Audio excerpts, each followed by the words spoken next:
Amigos e amigas, é hora de nossa reflexão diária, momento de fé, momento de meditação. Vamos ouvir o que Deus tem para nos falar. Liturgia diária da Igreja Católica no mundo inteiro, 13 de abril de 2019, sábado da quinta semana da Quaresma. A cor dos paramentos litúrgicos é roxa. Prefácio da Paixão 1, ofício do dia. Antífona da entrada. Ó Senhor, não fiqueis longe de mim. Ó minha força, correi em meu socorro. Sou um verme e não um homem, opróbrio dos homens e rebotalho da plebe. Salmo 30, versículo 7. Oração do dia. Oremos. Ó Deus, vós sempre cuidais da salvação dos homens, e nesta quaresma nos alegrais com graças copiosas.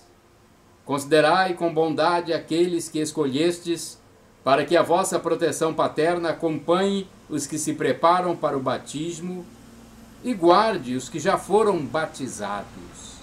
Por nosso Senhor Jesus Cristo, vosso Filho, que convosco vive e reina, na unidade do Espírito Santo. Amém. Vamos à primeira leitura? É a leitura da profecia de Ezequiel, capítulo 37, versículos de 21 a 28. Assim diz o Senhor Deus: eu mesmo vou tomar os israelitas do meio das nações para onde foram, vou recolhê-los de toda parte e reconduzi-los para a sua terra. Farei deles uma nação única no país, nos montes de Israel, e apenas um rei reinará sobre todos eles. Nunca mais formarão duas nações, nem tornarão a dividir-se em dois reinos. Não se mancharão mais com os seus ídolos, e nunca mais cometerão infames abominações. Eu os libertarei de todo o pecado que cometeram em sua infidelidade e os purificarei. Eles serão o meu povo e eu serei o seu Deus. Meu servo Davi reinará sobre eles, e haverá para todos eles um único pastor. Viverão segundo meus preceitos e guardarão minhas leis, pondo-as em prática. Habitarão no país que dei a meu servo Jacó, onde moraram vossos pais. Ali habitarão para sempre também eles, com seus filhos e netos, e o meu servo Davi será o seu príncipe para sempre. Farei com eles uma aliança de paz. Será uma aliança eterna. E eu os estabelecerei e multiplicarei, e no meio deles porei meu santuário para sempre. Minha morada estará junto deles. Eu serei o seu Deus, e eles serão o meu povo. Assim as nações saberão que eu, o Senhor, santifico Israel, por estar o meu santuário no meio deles para sempre. Palavra do Senhor. Graças a Deus. Salmo responsorial. É o livro do profeta Jeremias 31. Capítulo 10, ou melhor, versículos 10, 11, 12ab, 13 e o refrão 10d. O Senhor nos guardará, qual pastor a seu rebanho. O Senhor nos guardará, qual pastor a seu rebanho. Ouvi, nações, a palavra do Senhor, e anunciai-a nas ilhas mais distantes. Quem dispersou Israel vai congregá-lo, e o guardará, qual pastor a seu rebanho. O Senhor nos guardará, qual pastor a seu rebanho. Pois na verdade o Senhor remiu Jacó e o libertou do poder do prepotente. Voltarão para o monte de Sião, entre brados e cantos de alegria, afluirão para as bênçãos do Senhor. O Senhor nos guardará, qual pastor a seu rebanho. Então a virgem dançará alegremente, também o jovem e o velho exultarão. Mudarei em alegria o seu luto, serei consolo e conforto após a guerra. O Senhor nos guardará, qual pastor a seu rebanho. Todos. O Senhor nos guardará, qual pastor a seu rebanho. Evangelho de Jesus Cristo segundo São João, capítulo 11, versículos de 45 a 56. Salve, ó Cristo, imagem do Pai, a plena verdade nos comunicai. Salve, ó Cristo, imagem do Pai, a plena verdade nos comunicai. Lançai para bem longe toda a vossa iniquidade, criai em vós um novo espírito e um novo coração. Ezequiel 18, 31. Salve, ó Cristo, imagem do Pai, a plena verdade nos comunicai. Vamos agora ao Evangelho de Jesus Cristo, segundo São João. O Senhor esteja convosco, Ele está no meio de nós. Proclamação do Evangelho de Jesus Cristo, segundo São João. Glória a vós, Senhor. Capítulo 11, versículos de 45 a 56. Pelo sinal da Santa Cruz, livra-nos Deus, nosso Senhor, dos nossos inimigos. Naquele tempo, muitos dos judeus que tinham ido à casa de Maria e viram o que Jesus fizera, creram nele. Alguns, porém, foram ter com os fariseus e contaram o que Jesus tinha feito. Então, os sumos sacerdotes e os fariseus reuniram o conselho e disseram: que faremos? Este homem realiza muitos sinais. Se deixamos que ele continue assim, todos vão acreditar nele e virão os romanos e destruirão o nosso lugar santo e a nossa nação. Um deles, chamado Caifás, sumo sacerdote em função naquele ano, disse: vós não entendeis nada? Não percebeis que é melhor um só homem morrer pelo povo do que perecer a nação inteira? Caifás não falou isso por si mesmo, sendo sumo sacerdote em função naquele ano. Profetizou que Jesus iria morrer pela nação. E não só pela nação, mas também para reunir os filhos de Deus dispersos. A partir desse dia, as autoridades judaicas tomaram a decisão de matar Jesus. Por isso, Jesus não andava mais em público no meio dos judeus. Retirou-se para uma região perto do deserto, para a cidade chamada Efraim. Ali permaneceu com os seus discípulos. A Páscoa dos judeus estava próxima.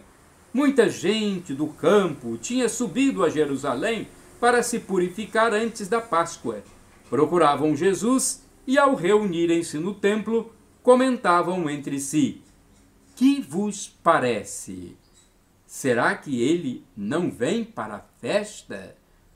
Palavra da salvação. Glória a vós, Senhor. Vamos à liturgia, à reflexão da liturgia. É um texto de Antônio Carlos Santini, da Comunidade Católica Nova Aliança. O e-mail é santini@novaalianca.com.br. Liturgia comentada. Um só homem pelo povo. João 11, 46, 56. Desde o tempo do Antigo Testamento, os pecados do povo de Israel eram apagados com o sangue de um animal. Suspenso no poste por uma pata traseira, o cordeiro ou bode, conforme Levítico 9:3 e 16:8, tinha sua veia jugular seccionada, recolhendo-se o sangue em uma bacia, posteriormente aspergido sobre a assembleia reunida como rito de purificação e penitência. Na perspectiva deste ritual, um pagava por todos, e tudo parecia muito justo. A história humana registra a existência de incontáveis bodes expiatórios, individuais e coletivos. 1,5 milhão de armênios foram massacrados pelo Império Turco-Otomano. Nos terríveis campos de concentração nazistas, milhões de judeus acabaram exterminados nas câmaras de gás. Entre nós, os civilizados, o vizinho estranho ou diferente, o pobre, o pivete, o migrante e o estrangeiro são facilmente eleitos como nossos bodes expiatórios. Mesmo em pequena escala, também nós estamos sempre procurando por alguém que possa ser culpado ou responsabilizado por nossos pequenos malestares. Neste evangelho, ainda que inconscientemente, o sumo sacerdote Caifás profetiza a respeito da missão do Salvador Jesus Cristo. Caifás diz: interessa que morra um só homem pelo povo. E o próprio evangelista João interpreta de imediato essa profecia. A morte de Jesus era o sacrifício que traria de novo a unidade dos filhos dispersos com o Pai. Depois da manhã de Pentecostes, o Espírito Santo convenceria a igreja sempre mais a respeito do sentido salvífico da morte de Jesus. E o apóstolo São Paulo assevera: se por um só homem, pelo pecado de um só, Adão, reinou a morte, com muito maior razão aqueles que recebem a abundância da graça e o dom da justiça reinarão na vida por um só, que é Jesus Cristo. Carta de São Paulo aos Romanos 5:17. Claro que Caifás pensava em outra coisa. Diante dos milagres de Jesus, o povo o queria como rei. João 6,15. A pretensão de ser o rei dos judeus seria gravada no título da cruz do Calvário como motivo da morte de Jesus. Pilatos o interrogaria a esse respeito. João 18,33. E Caifás temia que a agitação crescente e uma possível sublevação provocassem violenta reação das legiões romanas estacionadas na Palestina. A garantia da paz e da manutenção do status quo, pactuado entre os romanos e as autoridades do templo, era a eliminação de Jesus. Sua morte garantiria a paz para todos. Mais uma vez, a amorosa providência divina iria atuar por meio dos profetas humanos, dos projetos humanos, melhor dizendo, mesmo quando estes incluem o ódio e os mais vis interesses. Deus joga para perder, sabendo que vai ganhar. Aliás, esta é a marca do amor. Orai sem cessar. Rompeu-se a armadilha e nos achamos livres. Salmo 124, 7b. O santo do dia é São Martinho I. O Papa Martinho I, canonizado, tem o seu dia festejado em 13 de abril. Martinho I enfrentou o poder imperial de sua época e por isso foi submetido a grandes humilhações e também a degradantes torturas. Martinho nasceu em Todi, na Toscana, e era padre em Roma quando morreu o Papa Teodoro. Imediatamente Martinho foi eleito para suceder Teodoro e passou a dirigir a igreja com a mão forte da disciplina que o período exigia. O imperador Constante II defendia as teses hereges dos monotelistas que negavam a condição humana de Cristo para defender a fé católica que reconhece Jesus Cristo como homem e como Deus. o Papa Martinho I convocou um concílio, um dos maiores da história da Igreja, na Basílica de São João de Latrão, para o qual foram convidados todos os bispos do Ocidente. Ali foram condenadas definitivamente todas as teses monotelistas, o que provocou a ira mortal do imperador Constante II. O imperador ordenou a prisão do Papa Martinho I, mas o comandante da guarda resolveu ir além e planejou matar Martinho. Armou um plano com seu escudeiro, que entrou no local de uma missa em que o próprio Papa daria a Santa Comunhão aos fiéis. Na hora de receber a hóstia, o assassino sacou de seu punhal, mas ficou cego no mesmo instante e fugiu apavorado. O imperador Constante II desistiu da prisão de Martinho I, pedindo a sua transferência para que o julgamento se desse em Bósforo. A viagem tornou-se um verdadeiro suplício que durou 15 meses e acabou com a saúde do Papa. Mesmo assim, ao chegar à cidade, ficou exposto desnudo sobre um leito no meio da rua, para ser insultado pela população. Depois foi jogado em um fétido e podre calabouço, sem as mínimas condições de higiene e alimentação. Entristecido pelo abandono de todos, Martinho repetia: surpreende-me a falta de compreensão e de compaixão de todos os que antes me pertenciam e de meus amigos e parentes, os quais se esqueceram de mim de um modo completo.